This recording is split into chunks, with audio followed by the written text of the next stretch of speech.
Hello,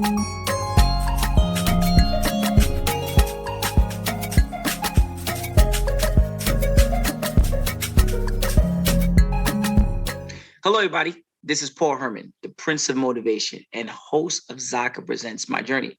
We're creating this vulnerable and positive platform where you get inspired and motivated from different leaders from our community. Today, our guest is Giovanni Maurice, who is the process controller engineer at PBF Energy. How you doing today? What's up, Paul? How's it going, man? Thank you for having me. Now the pleasure's all ours, man. I'm definitely very excited to hear a little bit more about the whole engineering lifestyle and all the things you got going on over there. You know, before we actually dive in a little bit more into that, into your field and how you got there, could you just tell us a little bit about your background?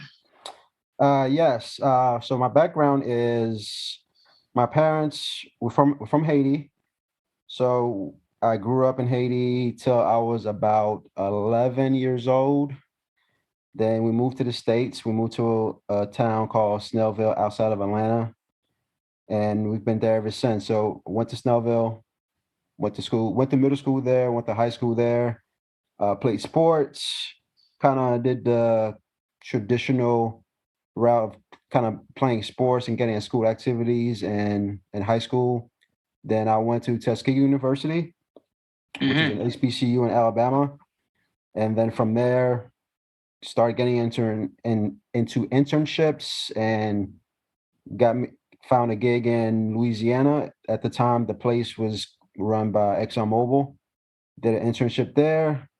They liked me enough to say, all right, well, when you go back to school, once you're done with school, we'll give you a full-time job when you get out. And I've been there ever since. We're no longer Exxon Mobil. We're now PBF Energy. So that's why the name of the company and the title.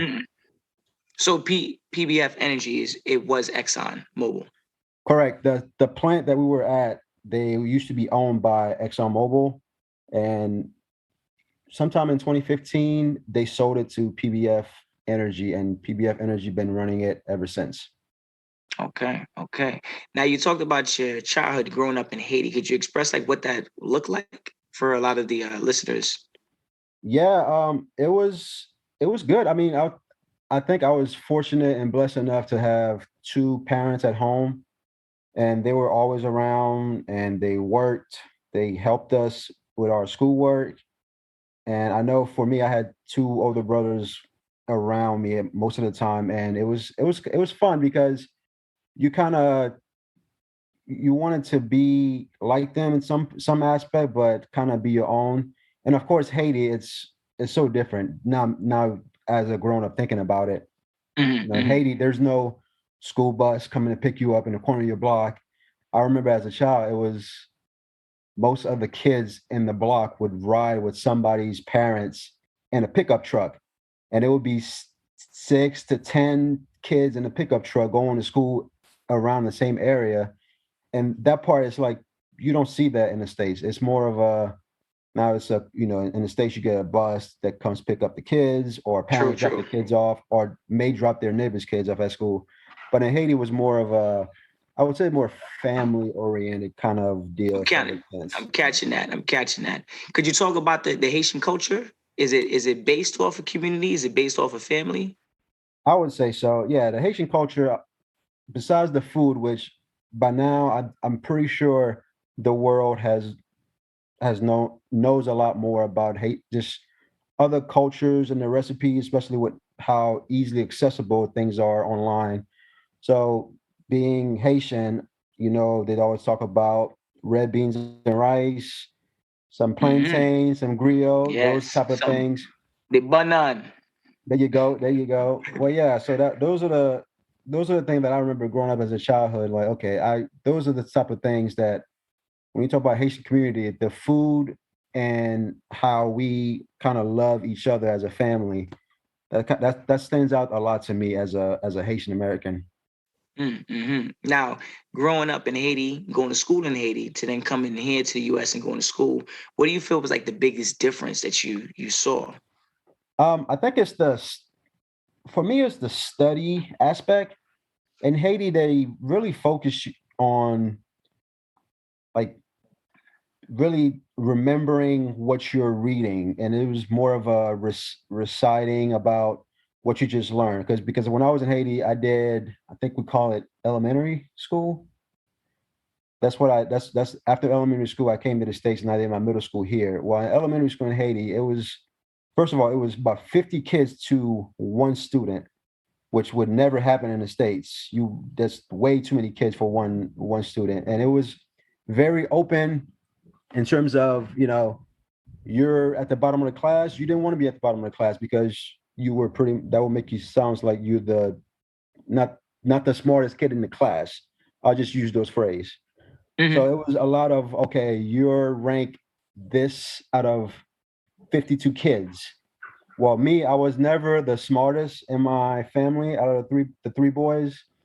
So I used to get in trouble a lot with my parents and say, hey, you have to keep working hard so you can be as good as your brothers who are getting A's and B's in their class. And I was getting C's, which was still passing.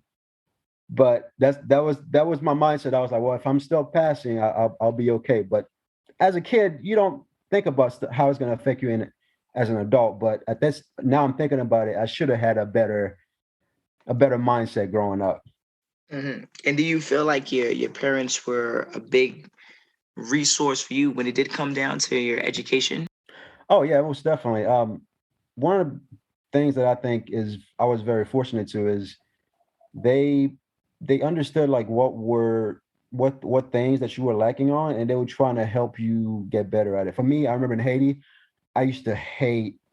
Uh, they call it dictation, which basically means they would say a phrase, and you would have to spell out like each word and how each word is spelled in a phrase. Well, I till today, I don't like to spell a lot of things. If I didn't have Word or autocorrect, it would be a rough time for me. But that was the thing for me. Like my parents always knew that that was part of the kind of how do I say this a part of me that was kind of lacking. So they kind of helped me focus more on that when I was growing up in Haiti. Hmm. Now, growing up in Haiti, you get over to the US. Did you have a passion for engineering growing up in Haiti, or was it something that you inquired when you got to the US? I inquired that when I got to the U.S. When I was in Haiti, I wanted to be a doctor because my mom would have back pains, and I was like, okay, when I get older, I'm gonna be a doctor. I'm gonna help her out, help resolve whatever back pain she has, and that's it. Well, when I got older, I started realizing that I am terrible at looking at other people's blood. I don't mind my blood, but other people's blood, that's not for me. Then I realized maybe doctor is not the best thing. And I remember Mm. today, I went to one of my mom's friend's house. Actually, let me rephrase that. I went to my mom's friend's daughter house, and the house was gorgeous. It was just like a warm welcome. And I was kind of talking to them, and I asked the daughter, what does she do? And she said she's an engineer. And I was like, okay, this is it. This is how I want to live. The beautiful house, beautiful family. It was just amazing to me. So I was like, okay, I'm gonna focus on engineering when I go to college and go from there. And when you got to the US and you started to actually like inquire about engineering, obviously being Haitian descent, like where did you get your inspiration? Um, Inspiration in terms of what? Inspiration in regards to like pursuing that career. Like, sometimes people always like, oh, I want to be a policeman because the policeman probably came to the school and said, hey, look, I'm a policeman, a career day. How'd you get that inspiration to go that extra step? Yeah, it was. Again, it was going to the my mom's friend's daughter's house. It was just you kind of felt that the life that they were living was full of joy, and the financially they weren't worried about nothing. That's how I felt like I wanted to be when I got older. Not saying that we had financial problem when I was a kid, but I think you see something that you like on TV, like kids see basketball players like, oh, I want to be a basketball player because they make a lot of money and I can see that the money that they're making. The house that I went to, I was like, this is a beautiful house. I want something like this when I grow up. obviously it did pan out. You know, Yes. you are in It, your profession. You know, sometimes you got to go through several different professions before you actually find your true passion. But I'm glad that you did. Now that obviously transferred over to when you got over to the university, the college lifestyle. Now, why did you pick the university you went to? at that time, my sister was married, and her husband gave me. He said, "Hey, you about to graduate from high school. You should look into Tuskegee. It's an HBCU. It's not too far from home, and you have a great experience there. And just check it out." And when I was in high school, I did not really pay too much into going to college because I wasn't sure if college was for me. And of course, I played football in high school, so I wasn't good. I wasn't like the best player or anything like that. I was just barely average, but I wasn't thinking about that far in the future. So when he told me to look into Tuskegee University, I said, "Oh, okay, I'll look into it." And I went, got my ACT, and the only school I visited was Tuskegee University. And I went there. It was a life-changing experience. It was a how do you call those events? Open house. It was an Mm, open house. Went there with my mom, and I'm not sure my brother was there, but I went with my mom for sure, and I just fell in love with it. And I said, "All right, this is where I'm coming." and how was that experience when you were there? When obviously you're at a historical school, how was like the diversity on that campus?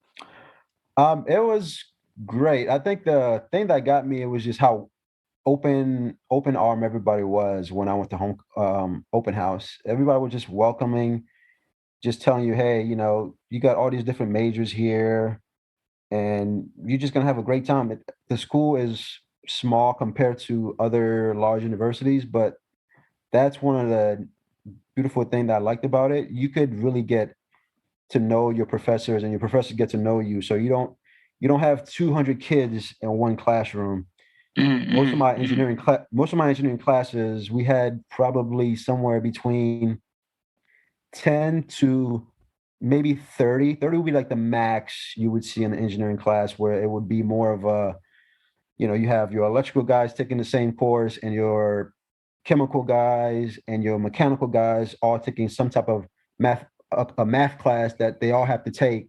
And you say, okay, there's probably 30 students, and we all know each other because again, it's easy to learn 30 names versus 200 names.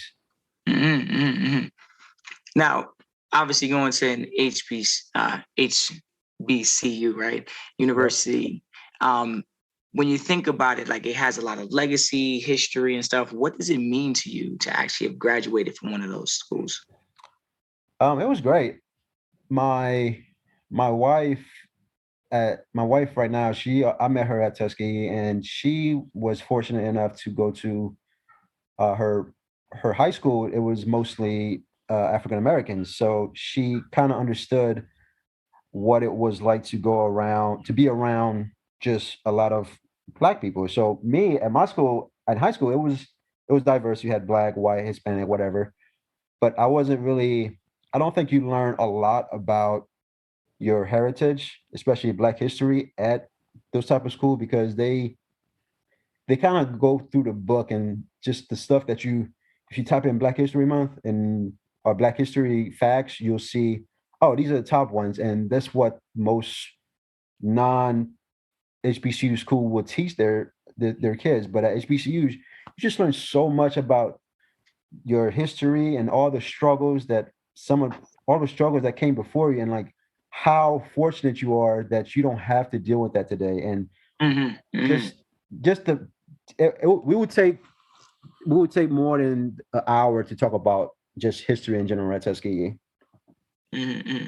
And I think that that's very important. It's something that you mentioned about the Haitian communities that you and also about your experience being in college. You mentioned about the whole community, right? You talk about like a family and like how growing up in the Haitian community, being together was a big thing. So going to a university that had open arms, it made it easier for you to kind of like, work closely with the students, build a stronger connection. And by going to the university, like obviously you learn a lot about your history, about your culture. Did you hear a lot about the Haitian culture while you were there? Yeah, we they talked about the Haitian culture. I had a, of course, I had a cheat code because I'm Haitian myself, so I knew some of the stuff they would say. I'm like, okay, yeah, that I actually learned that in school in Haiti, so I know those are good facts. So Mhm. they talked about some Haitian culture, and again, mostly it was a vast variety of just learning experience. And one of my non-engineering courses that I remember that kind of stuck with me, and I kind of enjoyed it, was the history of music, where they talked about in the very beginning of like blacks coming to America, type of music that we had back then, like the Negro hymns or those type of stuff, all the way. It shows you the progression from that, from jazz, from uh, Mhm. Mhm. rock and roll, from hip hop, and then going to now to where you have your R&B and your rap and all different type of genres that you listen to on the radio on a daily basis. I really See, enjoyed that class. well, yeah, I'm assuming you have a. I mean, the Haitian community culture is very big on music. That's Zouk music. Oh yeah, Zouk compas. Yeah, Aha. that's a must. You have to as a Haitian American, you have to know at least how to hold yourself on a dance floor. You don't have to know how to do too much, but you should be able to, just move side to side. Don't step under your partner's toes, and you'll be all right. That's right. You can't do that. You can't do that. No, That's not on it. any dance floor. Now, how was that transition like after college? You know, graduating and now like looking to work full time. How was that transition for you? It was pretty good. Like I said, I was fortunate and blessed enough to my my last my so first of all, I did 5 years at school. So the tradition is 4 years, but I was a special kid, so I did 5 years. So my Hmm. fourth year, I did an internship in DC with the Department of Energy. That was fun. Learned so much about there. Love DC. Had some of the great mumbo sauce, which was they're like part of their culture up there, which was very good. And then my last summer as a Tuskegee, I interned at Exxon Mobil in Chalmette, which is in Louisiana. So I did a summer there, and right after, I would say probably 2 months after the internship, they they called me and said, "Hey, we want to give you an offer as a full time employee when you graduate." And to have that in your pocket when you haven't even really started your senior year yet, that was a blessing. And I knew exactly. I said, "All right, just finish school. You're gonna move down there and start your career." So that was an extra motivation for me. That I said, "All right, finish that 1 year because some people will get distracted and kind of slack off and not graduate, and now they're in a bind. They gotta tell the company, say, hey, I didn't finish when I said I was gonna finish, so I need to push my start date to another time, which is does not look good on you. Yeah, true, true. Some, especially if someone's working on giving you a position at a nice corporation. Exactly. Some people got to work their way up to get there, but to have someone actually look out for you and provide an outlet where you could actually do it, that must mean that they saw something in you and the work Right. ethic. Yeah, So I always tell kudos. myself, you know what? I didn't make them mad enough for them not to give me a job. And I know when you earlier in the conversation you mentioned about like you weren't like always the best person in school, right? The grades and stuff, but to have other individuals notice your potential and see your potential before you even graduated, to see you now working and doing what you love, like it just goes to show like the character of the individual you are. That now Uh, that first experience, what were you gonna say? No, I was gonna say another thing. So I said I chose engineering. When I was in high school, math was not my strong suit. Ooh. I had to do a lot of remedial math in high school where it was to the point where when I went to college, it was like, okay, we're not going to start you at your normal, if you're going to be engineering, these are your classes you start with. We're going to kind of give you a little help, which at that time I was like, I'm fine with it. I mean, as much as you guys want to help me progress on to school and be better in my future, I'll take it. And that's what, at least at Tuskegee, that's what they did for me. They said, all right, your ACT score were decent, but your math score a little bit lower as for engineer. So we're gonna kind of start you at these remedial classes and then kind of work your way up. And I was blessed enough to keep working, and end up being an engineer at the end of it. Now, how was your first experience? Like, how in those first few years did you ever feel like this was the right place for you? It was rough because a lot of and I'm only talking from my experience.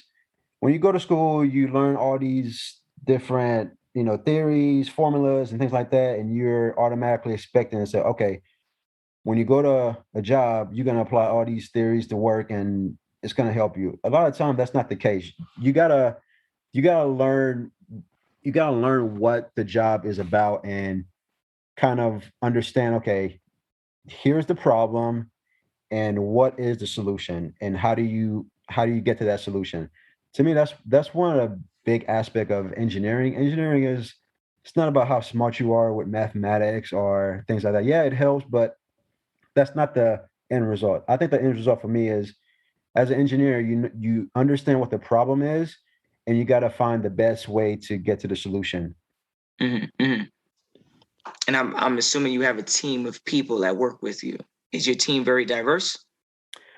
Yes. So my team, and I'm talking about at Chalmette, at Chalmette Refinery in Louisiana, we have a total of about 4 or 5 engineers that work with me in my group, and my supervisor is a woman. One of the senior engineers, her background is Vietnamese. One of the senior process control advisors, if you want to call it. He's a Hispanic background. Hmm. Hmm. We just had another engineer. He moved from our group to another position. His background was Japanese. So Okay. our group is pretty diverse. Hmm. And how do you feel about having a very diverse team? It's very cool, man. The culture that we learn from each other, it's pretty awesome. I know a lot of, for us, we like to kind of bring a lot of food and different culture type of food to our little area that we eat our lunch with.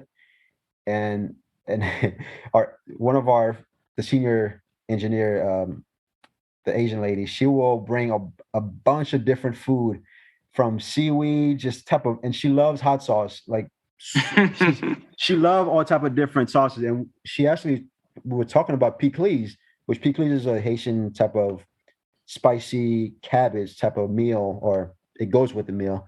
And she was telling me about that, and I was like, "Whoa, I didn't know you knew about that." But yeah, I'll bring her some, and she'll bring some different meals, and we'll all try it. And we're pretty open, and I think that's another key thing as a new engineer or a new person to the workforce. You really have to enjoy not only what you do, but the people that you're around with. You have to feel comfortable with them. Because if you don't feel comfortable, then your job may be you may enjoy your job, but you're not going to be as happy as you think you are. Because for the Hmm. most part, you spent most of your days with those people anyway. That is true. That is, you better like the people next to you. It's like being on a tour bus. Exactly. You ain't gonna hide from nobody. You better You ain't make going sure you nowhere. You're really gonna be there for a while with them. yeah, you better enjoy what you're doing. You definitely gotta enjoy the people around you and the energy. Something I want to ask you is that, what did you feel? What are some of like the cultural differences that you face, navigate into your career as an engineer? I think as an engineer, or just me personally, when I just how I grew up, it's always good to understand everybody's point of view, because you may found yourself, and I was thinking about this, like, you may find a group of people and you can interact with them easily, but there could be another group of people where it's like, okay, you try to interact with them the same way you interact with the other group, and it's not the same. You don't get that same Mhm. vibe.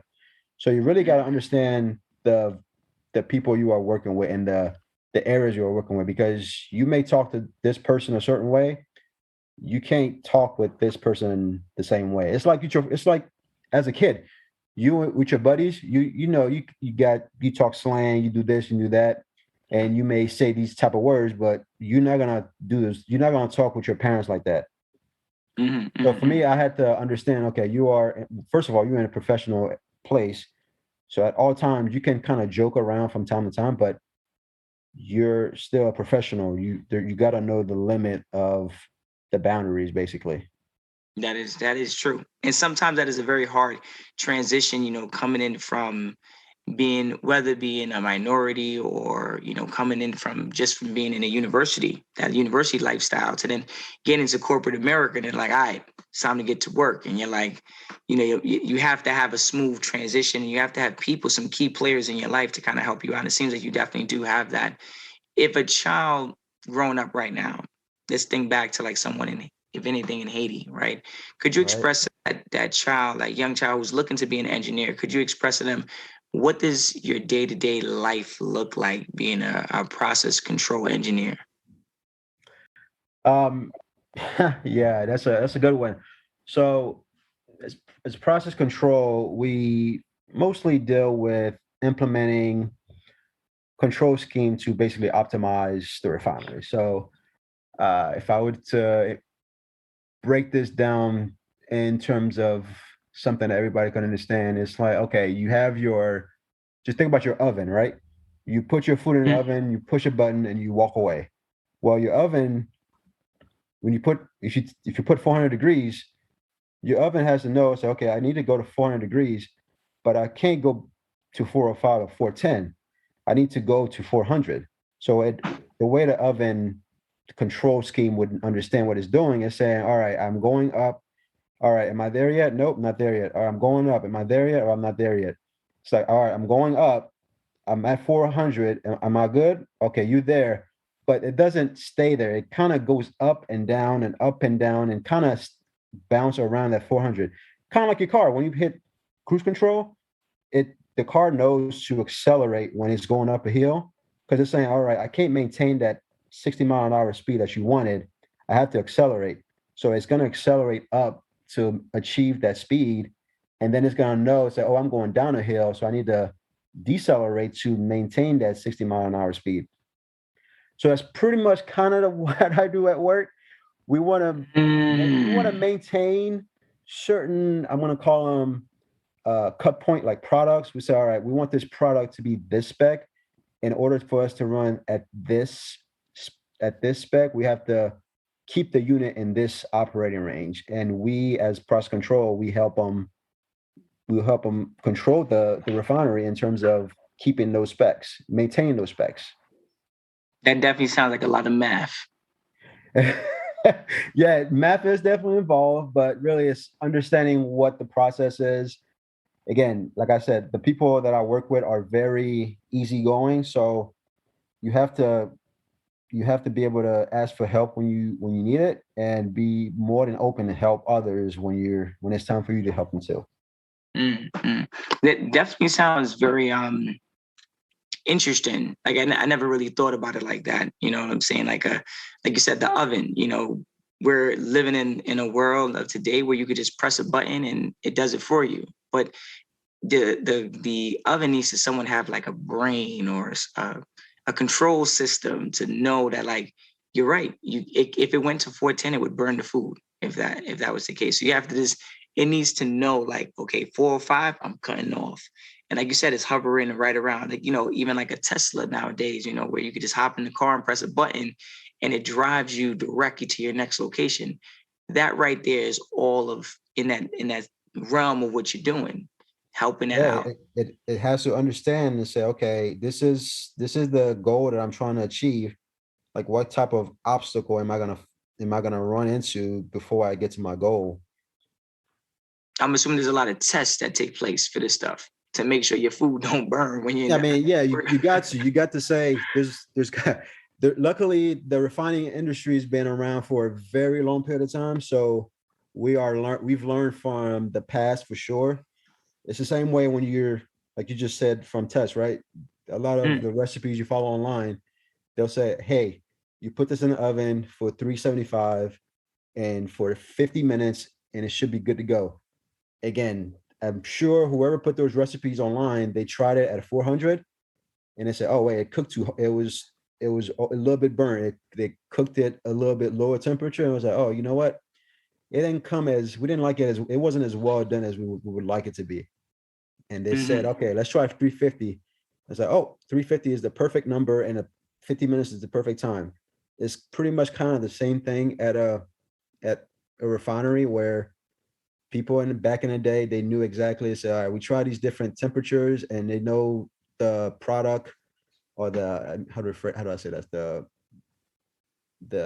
what's the one I'm looking for, the oil or Mm-hmm. the hydrocarbon oil. We know at this type of temperature we're gonna get this product out of it. And again, that was done way back when. So it's like we know we've learned from the mistake, and we're trying our best to maintain those specs. Mm-hmm. Mm-hmm. Now, working for PBF Energy, right? Could you tell us a little bit more about the company and how long it's been around? So PBF, they've been around since 2008, and most of the people that own PBF or that works in high position in PBF, they've come from other refinery companies to basically combine to make PBF. So they know how refinery is supposed to work, and that's where PBF came from. And PBF decided to say, all right, we're gonna buy this refining company, this refinery, and we're gonna make profit off of it. So okay, all right, we're gonna find this other refining that's up for sale. We're gonna make profit off of it. As of today, I think PBF owns about five sites, so five refineries.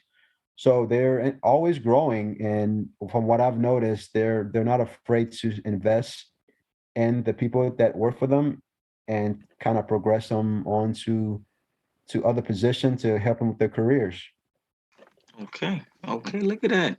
PBF. You better hold it down over there. Come That's on it, now. man. That's right. Now, in your position, obviously you're a leader as well too, right? How does it feel to be a man of color? Obviously within the engineering division, department, field. How do you feel to be a man of color, also Haitian background, also being a leader? Great. I think one of the main thing for me is you have to change people mindset just by how they interact with you, because they may have had a bad interaction with this black person, but in my mind, I'm like, I don't care the interaction you have with this person. I'm different. So you don't have to treat me the same way you think that the person or you wanted to treat the other person. So first of all, you gotta treat me with respect, and then we can start conversating. I think I'm fortunate in my parents, how they raised me, and my personality. I think I'm easygoing. I don't mind. I don't really get into conflict with people. So people are very open and talking to me, and that's one thing for me. I pride myself on is if somebody's having a bad day, it doesn't hurt me just to say, hey, how's your day going? And for them to say, you know what, my day is not going well, and you just have an ear to listen to, because I think a lot of people are, I don't want to say afraid of black people, they're just not comfortable to talk to black people about certain things. Mhm, mhm, So I mhm. think for me, I make it open to say, hey, I tell them stories about me as Haitian American, like, oh, this is how we did things in Haiti, and this is how you guys do things here. Like, oh man, in Haiti, if I had bad grades, I would have the teacher whoop me, and I would go home, and my parents would probably whoop me. Oh, That and there's a it's just whole like, different lifestyle. A whole whole different different lifestyle, man. lifestyle, for real. Here the kids, I mean, parent, of course, teacher can't don't really touch the kids, but at least in Haiti, you know that if you messed up, you knew you were getting disciplined by your teacher and your parents, which would put you in a straight line. I know it Put put you me in a straight in. line. I'm saying it'll get your grandmother and grandfather in there as well too, Hey man, right? that's that's It just that's go too many down the people right line. there. That's too many people. That's how you know you was in some serious trouble. But Oh again, it yeah. just goes to show you, it takes a community, a village to raise a child. right? And That's it true. just goes to show that in that Haitian community that you guys valued within that culture of like, look, I need you to help me raise this child. This child is going to be special one day. This child is going to be somebody. This person is going to be a president, whatever it is that this child is going to become. But I need your help. And to have the teachers be involved, have, in the States, it's obviously a little bit different. Obviously, you can't, do any of those things. The disciplinary things are a little bit different, but Right, right. having mentors, having coaches, having leaders, great supervisors, that's also helping someone build in that community.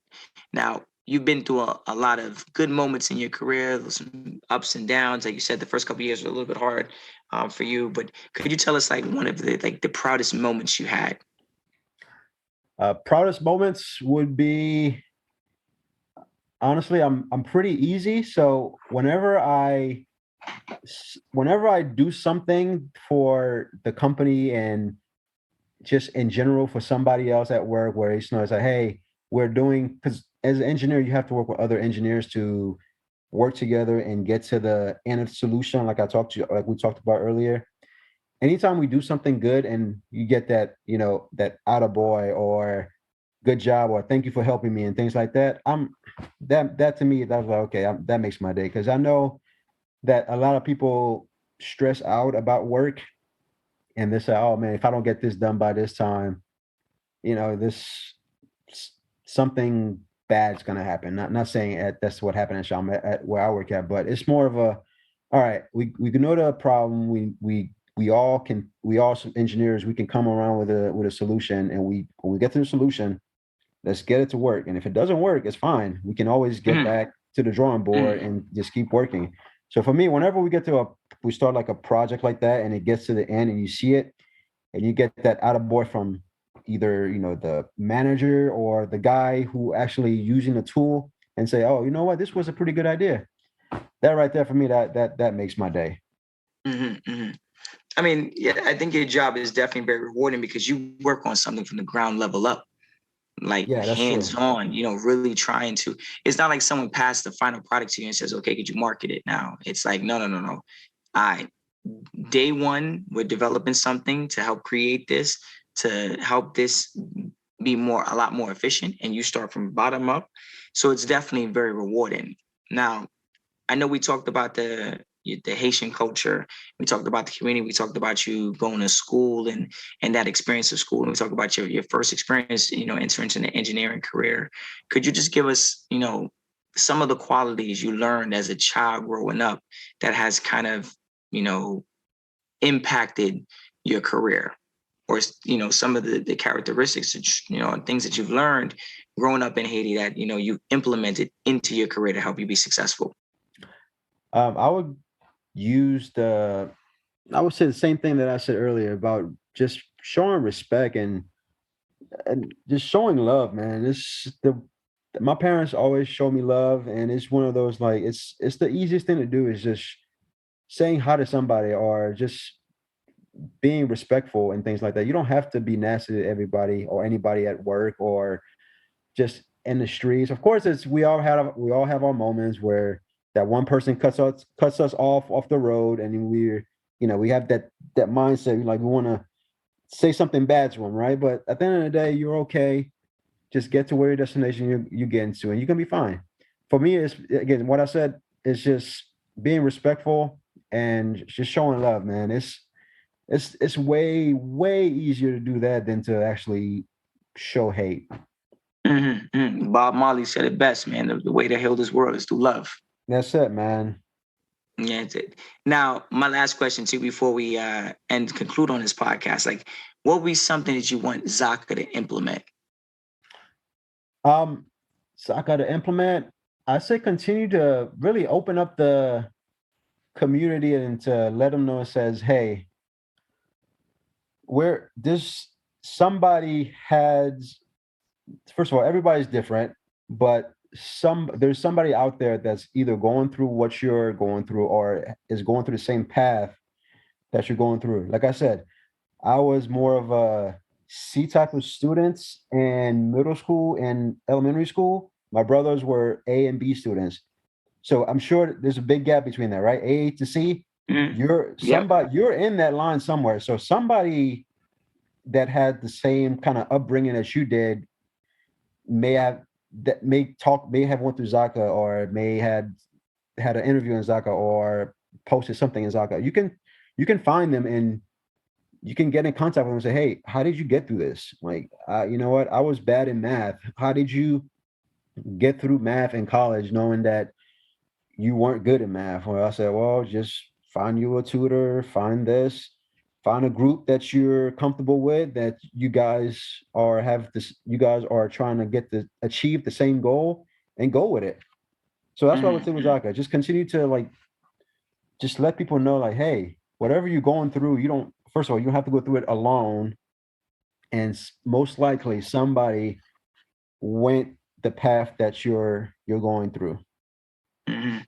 Well, Giovanni, I just want to say thank you, thank you, thank you, thank you again for just joining us and giving us this experience of just hearing about your culture growing up to your university to then finding a way to do engineering. I think one of the things that I did recall from all the things that you've mentioned is the word community, right?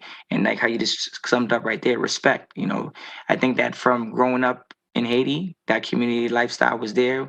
When you went to your university, it obviously followed you there. And now you have a very diverse team that you work with that, provides you with that community as well. Obviously, you're doing what you love, at the end of the day, and it doesn't feel like work. So I am very, very happy that I was actually there, able to interview and get this information for our listeners. So I appreciate your time. Yes, no, thank you for having me. And you guys are doing great things. And I've heard a couple of interviews that impacted me personally. And I'm saying, oh man, I felt like that sometimes too. So yeah, I'm just very thankful and hopeful that somebody will listen to this and have some type of help for them, be some type of help for them. Well, you definitely did provide a lot of help for our community. And I want to let the listeners know if you want to hear about more stories like Giovanni, check us out on ZakaConnect.com or follow our feed Zaka wherever you listen to your podcasts.